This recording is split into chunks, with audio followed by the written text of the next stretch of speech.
Assalamualaikum warahmatullahi wabarakatuh. Perkenalkan, nama saya Alia Nur Rahmania.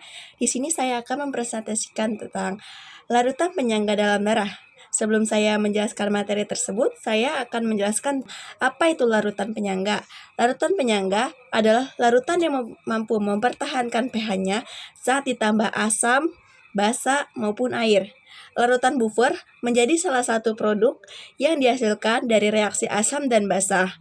Larutan buffer terbentuk dari interaksi antara asam atau basa lemah dengan garamnya atau konjugasinya. Larutan penyangga dibagi menjadi dua komponen. Yang pertama ada larutan asam. Larutan yang terdiri dari campuran asam lemah atau AH dan basa konjugasinya atau amin disebut dengan larutan penyangga asam karena memiliki pH kurang dari 7, yaitu bersifat asam. Yang kedua ada larutan penyangga basa. Larutan yang terdiri dari campuran basa lemah atau B dan asam konjugasinya atau BH+, akan disebut dengan larutan penyangga basa karena memiliki pH lebih dari 7 yang memiliki sifat basa. Larutan penyangga dalam darah dibagi menjadi dua jenis. Yang pertama ada sistem penyangga bikarbonat yaitu HCO3-. Ini adalah penyangga utama dalam darah B, mengendalikan pH dengan cara bereaksi asam kuat atau basa kuat.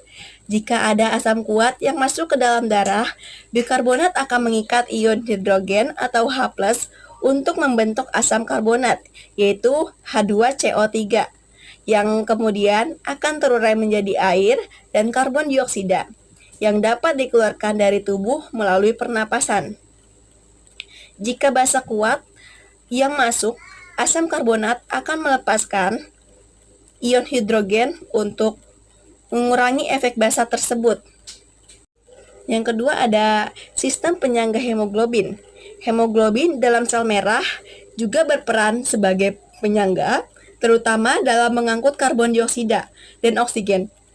Ketika hemoglobin melepaskan oksigen di jaringan, ia dapat mengikat ion hidrogen untuk membantu mencegah penurunan pH. Sebaliknya, saat hemoglobin mengikat oksigen di paru-paru, ia melepaskan ion hidrogen yang dapat bereaksi dengan bikarbonat untuk membentuk karbon dioksida yang kemudian dikeluarkan dari tubuh. Lalu bagaimana sih fungsi pada larutan penyangga dalam darah? Yaitu banyak reaksi dalam tubuh manusia memiliki sifat sensitif terhadap pH karena melibatkan enzim yang hanya dapat bekerja pada pH darah yaitu 7,35 hingga pH darah 7,45. Oleh karena itu, tubuh memiliki sistem larutan penyangga atau buffer sehingga pH darah tidak turun di bawah 7,0 atau naik di atas 7,8 karena berakibat fatal bagi tubuh manusia. Lalu bagaimana prinsip kerja pada larutan penyangga dalam darah?